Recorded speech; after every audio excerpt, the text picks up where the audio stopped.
So hello guys, कैसे हो सब लोग। वैसे तो मुझे पॉलिटिकल टॉपिक्स पे वीडियो बनाना पसंद नहीं है और मैं पॉलिटिकल टॉपिक्स के बारे में इतनी ज़्यादा बातें करना भी नहीं चाहता, लेकिन कुछ दिनों से मैं टीवी पर और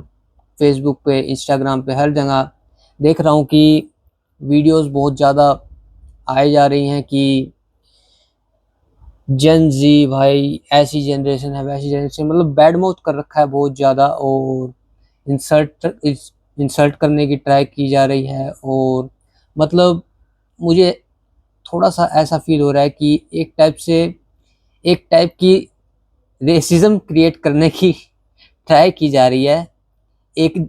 जनरेशन, जेन जी छोड़ो, मतलब एक यूथ, जो पूरी जनरेशन है, मतलब एक एज ग्रुप के जो बंदे हैं उनके खिलाफ रेसिज्म टाइप की क्रिएट करने की कोशिश कर रहे हैं लोग, और मतलब सिंगल आउट करके उनको बुरा बताया जा रहा है, जो कि मेरे को बहुत बुरा लगा देखकर। स्पेशली जब मेरे पापा खुद न्यूज़ चैनल देख रहे थे और मैं साइड के कमरे में बैठ के बातें बस सुन रहा था न्यूज़ वाली, और बस न्यूज़ चैनल में मैंने 2 से 3 मिनट तक सुनी होगी न्यूज़, और उसी उन 2 से 3 मिनट के अंदर ही पता नहीं कितनी बार न्यूज़ रिपोर्टर वालों ने ये बोला कि प्राइम मिनिस्टर नरेंद्र मोदी ने माफ़ कर दिया बच्चों को, जेन जी को। और मतलब जेन जी को तो मतलब एक टाइटल बना दिया है, मतलब ब्रांडिंग बना दिया है रेसिज्म क्रिएट करने के लिए। सो भाई मतलब देखकर मुझे बहुत फील हुआ कि मेरे पापा भी मतलब जब न्यूज़ देख रहे थे तो वो उस न्यूज़ को देखकर सिंपथाइज कर रहे थे उन लोगों के साथ जो ये सब बोल रहे थे, और मुझे उन्हें को समझाना पड़ा जाकर कि भाई ऐसा नहीं है। और मतलब क्या क्या चीज़ें हैं ये, मतलब मेरे को समझानी पड़ी जाकर, और वो समझ भी गए वैसे तो। इस बात से वैसे थोड़ा अजीब जरूर लगता है कि जब मेरे को एक छोटे व्यक्ति को छोटे बच्चे को किसी बड़े को जाकर समझाना हो कि ऐसी बात है, ये गलत बात है। क्या गलत है क्या सही है। और मतलब इसी बात से मेरे को थोड़ा फील हुआ कि शायद यही वो रीज़न है कि जो गवर्नमेंट है और जो बड़े लोग हैं उनको इतना कॉन्फिडेंस मिल रहा है कि हम जो भी बोलें हमें माफ़ कर दिया जाएगा, मतलब हम जो भी बोले उन्हें मान लेंगे बच्चे, और हमारे खिलाफ कोई भी सवाल नहीं उठाया जाएगा। और माफ़ करना, मैं थोड़ा पोज लेकर वीडियो बना रहा हूँ, मैं सोच सोच के बोल रहा हूँ इसलिए। और ये सोचते सोचते मेरे को लगा कि भाई इस बात में गलती भी शायद हम छोटे बच्चों की ही है। मतलब छोटे बच्चे तो नहीं, मतलब मेरी उम्र वाले, वैसे मैं 21 साल का हूँ। सो मतलब इसमें गलती भी हमारी है कि हमने इन लोगों से सवाल पूछने बंद कर दिए हैं। और मतलब कोई भी आदमी या कोई भी लोग जो इनसे सवाल पूछने जाता हो, जैसे मान लो कोई गवर्नमेंट वाले से सवाल पूछने जाता हो, तो पहली बार एक बंदे के मन में एक बार ये ख्याल जरूर आता होगा कि इससे भला मैं सवाल पूछूं तो क्या ही पूछूं, इसको तो कुछ पता ही नहीं होगा। इससे अगर मैंने थोड़ा कॉम्प्लिकेटेड सा सवाल पूछ लिया तो ये उसका जवाब नहीं दे पाएगा। और इसी बात के पीछे हम उनसे वो सवाल ही नहीं पूछते जो पूछने चाहिए, और कुछ ऐसे उल्टे सीधे सवाल पूछ लेंगे उनसे, जैसे कि पेपर लीक के मामले में ही ले लो कि अगर कोई भी रिपोर्टर नेता से किसी भी, मतलब एजुकेशन मिनिस्टर हो गया या कुछ भी, उससे सवाल पूछने जाएंगे तो ज़्यादातर के मैक्सिमम से मैक्सिमम कॉम्प्लिकेटेड सवाल मुंह से ये निकलेगा कि सर ये पेपर लीक क्यों होते हैं और क्यों हो रहे हैं ये। टू बी ऑनेस्ट मेरे को नहीं लगता कि ये बिल्कुल भी पूछने लायक सवाल है, और ऐसे सवालों की वजह से ही इनको बचने का एक मौका मिल जाता है। और यही सब मैंने सोच के मैंने कुछ सवाल पूछने का डिसीजन लिया है गवर्नमेंट से। जैसा कि तुम लोगों को पता ही होगा कि RTI, right to information act के तहत कोई भी मतलब गवर्नमेंट से कोई भी सवाल पूछ सकता है। कोई भी तो नहीं, मतलब जो इम्पोर्टेंट सवाल है वो पूछ सकते हैं। मैंने जो आरटीआई बनाया वो लिख रखा है मैंने, और मैं ये वीडियो ख़त्म करने के बाद उसे सेंड भी करने वाला हूँ। जैसे ही मैं वीडियो ख़त्म करूँगा उसके बाद मैं इसे पोस्ट कर दूँगा, और ये वीडियो के ऊपर या नीचे भी मैं डाल दूँगा, क्योंकि तब तक तो मैं एडिटिंग में डाल ही दूँगा। मैंने जो ईमेल वगैरह करा होगा, आरटीआई वाली जो आरटीआई जीओवी की जो साइट है वहाँ पे हम आरटीआई भर सकते हैं। जो मैंने सवाल लिखे हैं, let's see, subject request to information under right to information act 2005। मैंने 3 सवाल पूछे हैं टोटल गवर्नमेंट से या मतलब थोड़ा मतलब मैंने एआई का भी यूज़ किया है इनमें पूछने के लिए, और नेशनल टेस्टिंग एजेंसी से पूछे हैं मैंने। पहला सवाल ये है कि रिगार्डिंग द, इनसे मतलब ये सवाल नहीं है, ये इंफॉर्मेशन की डिमांड है गाइस, ये कोई रिक्वेस्ट नहीं है, ये डिमांड है, और इसको गवर्नमेंट वाले रिजेक्ट नहीं कर सकते। वैसे रिजेक्ट कर ही देंगे, ये मेरे को पता है कि 1% से भी कम चांसेस है कि मेरे को कोई ढंग का रिप्लाई आने वाला है। मेरे ख्याल से तो ये रिजेक्ट कर दी जाएगी, लेकिन मैं आगे भी फर्स्ट अपील या सेकंड अपील करने की ज़रूर ट्राई करूँगा, ताकि मुझे जो इन्फॉर्मेशन चाहिए वो मिल सके, और मैं मेरे आगे भी मतलब इंस्टाग्राम या यूट्यूब पे ये इन्फॉर्मेशन को पब्लिकली पोस्ट कर सकूं, ताकि लोगों को पता चल सके कि क्या चक्कर है, क्यों इतने पेपर लीक होते हैं और इसमें गलती किसकी है। पहला जो सवाल है वो है regarding the contract award and tender process की, जब मतलब गवर्नमेंट किसी एजेंसी को कॉन्ट्रैक्ट देती है तो वो किस बेसिस पे कॉन्ट्रैक्ट दे रही है, इसके बारे में जितने भी डॉक्यूमेंट है कि मतलब please provide the total number of agency और या company that submitted bids for the secure printing and logistic contract for the NEET UG 2026 exam. इसमें मैंने वो डिमांड की है कि जितनी भी कंपनियां या एजेंसी ने मतलब कॉन्ट्रैक्ट भेजे होंगे गवर्नमेंट को कि हमसे प्रिंटिंग करवाओ एनईटी नीट के एग्ज़ाम के लिए, उस सारी कंपनीज की जो डिटेल्स है, वो लिस्ट है, वो प्रोवाइड की जाए हम सबको, ताकि हम देख सके कि किस किस कंपनी ने कॉन्ट्रैक्ट भेजे थे और उनमें से कौन सी कंपनी को जो कॉन्ट्रैक्ट है वो एजुकेशन मिनिस्ट्री या गवर्नमेंट ने दिया था एंड में, ताकि हमें पता चले कि किस टाइप की कंपनियों ने कॉन्ट्रैक्ट दिया था और किस टाइप की कंपनी को या एजेंसी को कॉन्ट्रैक्ट मिला था एंड में, कितनी बढ़िया एजेंसी थी। वैसे तो सब लोगों को पता ही है कि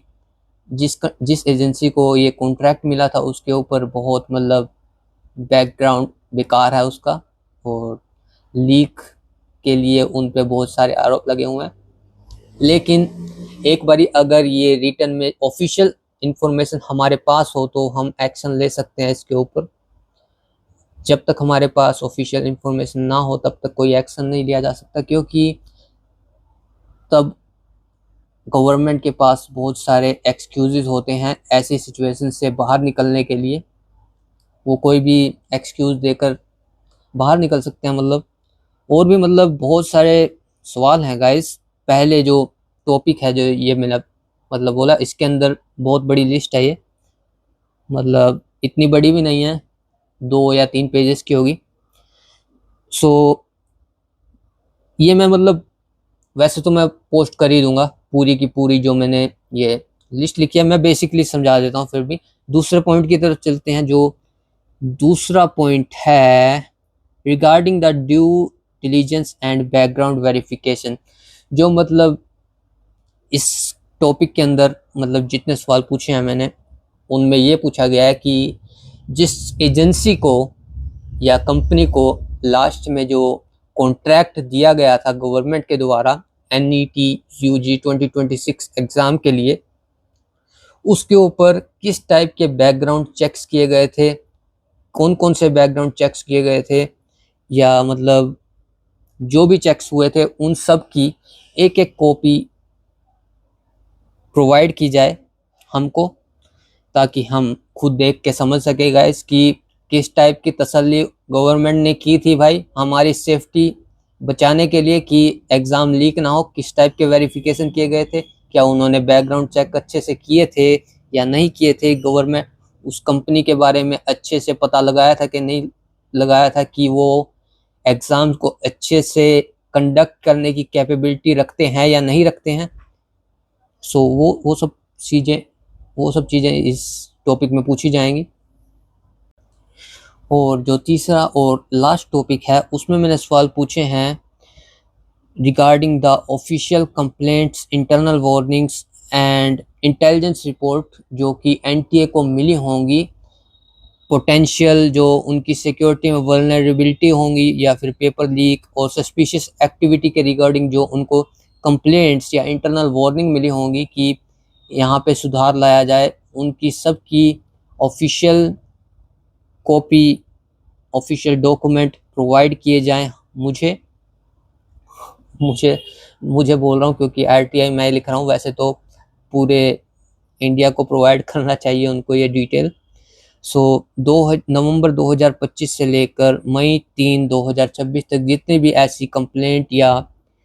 उनको ऑफिशियल इंटरनल वार्निंग मिली होंगी कि ऐसे यहाँ से पेपर लीक हो सकता है और उन्होंने उसके खिलाफ क्या एक्शन लिए होंगे,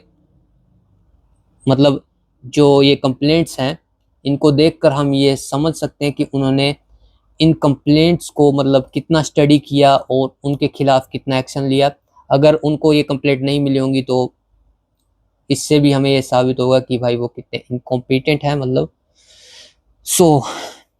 और जो अगला सवाल है वो है about the GPS tracking of question paper की, उनकी ट्रैकिंग कैसे की गई थी उसके रिकॉर्डिंग में, मतलब जो भी मतलब ट्रैकिंग का डेटा है वो भी प्रोवाइड किया जाए जो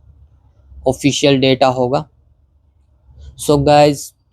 ये जो सवाल हैं ये मैं इसलिए पूछ रहा हूँ क्योंकि ये बहुत ही ज़्यादा इम्पोर्टेंट सवाल हैं और इनका जवाब मिलना बहुत ज़रूरी है, क्योंकि जब तक इनका जवाब नहीं मिलेगा तब तक हमें ये नहीं पता लगेगा कि गवर्नमेंट किस तरह की लापरवाही दिखा रही है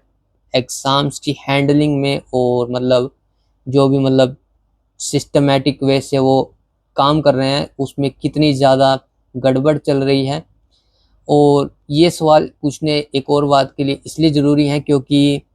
प्रोटेस्ट के बाद जब धर्मेंद्र प्रधान ने इस्तीफ़ा दिया और उसके बाद नए एजुकेशन मिनिस्टर आए, उसके बाद दोबारा देहरादून में पेपर लीक हुए हैं। वैसे मैं ये सवाल जो है वो देहरादून पेपर लीक के रिगार्डिंग पूछना चाहता था, लेकिन मुझे लगा कि शायद क्योंकि वो रिसेंटली अभी हुआ है उसमें थोड़ी होप कम होगी रिप्लाई आने की, जितनी ज़्यादा होप मेरे को इसमें लग रही है नीट के सवालों के लिए। मेरे को लग रही है कि शायद इसका रिप्लाई आ सकता है, क्योंकि गवर्नमेंट के लिए हो सकता है कि ये एक ऐसा टॉपिक हो जो उन्होंने दबा दिया है अब, क्योंकि बहुत पुरानी बात हो गई, 2-3 महीने पहले की बात हो गई है अब ये। सो उनको लग सकता है कि जैसे मतलब उन्होंने इस किस्से को दबा दिया है एक अच्छी तरह, और अब इसकी जो ऑफिशियल डॉक्यूमेंट है देने में कोई हो सकता है उन्हें लगे कि दे सकते हैं ये। सो क्या पता दे दें, लेकिन होप तो बिल्कुल नहीं है मेरे को, जैसे कि मैंने पहले ही बोला। सो अगर ये जो डॉक्यूमेंट्स है, ऑफिशियल इंफॉर्मेशन है, ये अगर हमें मिलती है तो हम इसको स्टडी कर सकते हैं और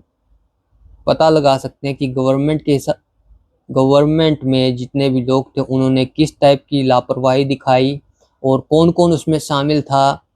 लापरवाही दिखाने में, किन्होंने रूल्स के साथ छेड़खानी की। मतलब जब टेंडर देने की बारी आई किसी कंपनी को तो उसमें मतलब किस टाइप के रूल्स थे कि कैसी कंपनी होनी चाहिए उसको टेंडर देना चाहिए। सो मतलब मिनिमम रिक्वायरमेंट्स क्या थी उसकी और किस बेसिस पे डिसीजन लिए गए। ऐसे बहुत सारे सवालों के जवाब हैं जो इस इंफॉर्मेशन की वजह से मिल सकते हैं और फिर हो सकता है कि एक्शन भी लिया जा सके उसके बेसिस पे। सो जैसे ही मैं अभी ये वीडियो बंद करूंगा मैं ये आरटीआई को भेजने वाला हूं और प्रूफ मैं इसी वीडियो में ऐड कर दूंगा। सो ये वीडियो मैं इसलिए बना रहा हूँ गाइस क्योंकि मुझे लगता है कि अब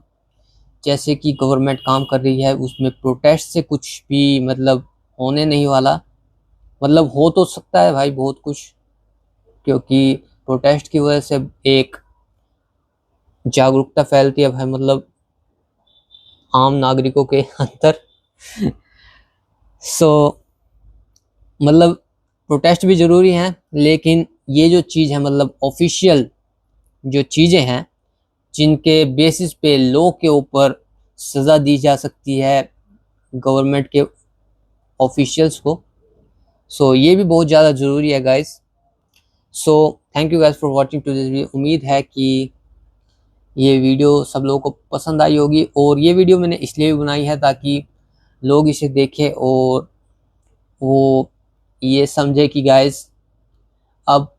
शायद बारी आ चुकी है कि हम चुप रहना छोड़ दें और जो मेन क्वेश्चंस हैं ये पूछने शुरू कर दें गवर्नमेंट से, क्योंकि शायद उनको लगने लग गया है कि अब तो ये जो लोग हैं ये कुछ भी पूछने वाले नहीं हैं, इनको बस थोड़ा सा एक रिवॉर्ड मिल जाए छोटा सा, जैसे कि रेजिग्नेशन दिलवा दिया तो ये चुप होकर बैठ जाएंगे, और मतलब अगर कुछ सवाल पूछा तो इन्हें ऐसे ही उल्टे सीधे जवाब देकर चुप कराया जा सकता है। और एक इन्होंने अपनी खुद की ऐसी इमेज बना रखी है कि लोगों को लगता है कि ये भाई बहुत ही ज़्यादा मतलब दिमाग से पैदल लोग हैं और इनसे सवाल करने का कोई फ़ायदा नहीं है। ऐसा बिल्कुल भी नहीं है गाइस, क्योंकि ये बहुत ही ज़्यादा चालाक लोग हैं और इनसे ये सवाल करना बहुत ज़रूरी है, क्योंकि इनको इस सब के जवाब ज़रूर पता हैं और ये जानबूझकर हमारे सामने ऐसे भोला और नासमझ होने की एक्टिंग करते हैं, क्योंकि ताकि इनसे ऐसे सवाल पूछे ही ना जाएं और मतलब आलतू फालतू के सवाल पूछ लिए जाएं, सर आपको क्यों लगता है कि पेपर लीक हुए हैं, ताकि ये उल्टा सीधा मतलब बात को टाल दिया जाए। और मतलब एक टाइप से इन्होंने अपनी इमेज ही ऐसी बना रखी है कि इनसे कोई पूछना ही नहीं चाहता ऐसे सवाल, जबकि पूछने चाहिए ऐसे सवाल। So guys thank you for watching today video. उम्मीद है कि इस वीडियो को देखकर आप लोग भी ऐसे सवाल इनसे पूछना शुरू कर दें। और to be honest, I was really scared while making this video because a lot of kids are getting arrested from their homes after the protest by scanning their face identities by the AI, and that kind of thing really scares you, you know. It really scares you when you think that could happen to you as well. So thank you guys for watching this video. I hope कि सब लोगों को ये video पसंद आई हो। See you guys again in my next video. अगली बार हम गेमिंग की वीडियो डालेंगे भाई, ऐसी पॉलिटिकल वीडियो शायद ना डालूं मैं। मतलब इसका जो आरटीआई का रिप्लाई है उसके बारे में वीडियो डाल दूंगा मैं कि क्या रिप्लाई आया इसके पीछे मेरे को। सो उसके अलावा तो मैं गेमिंग वीडियो पे ही फोकस करने वाला हूँ। So guys see you again in my next gaming video. Bye bye.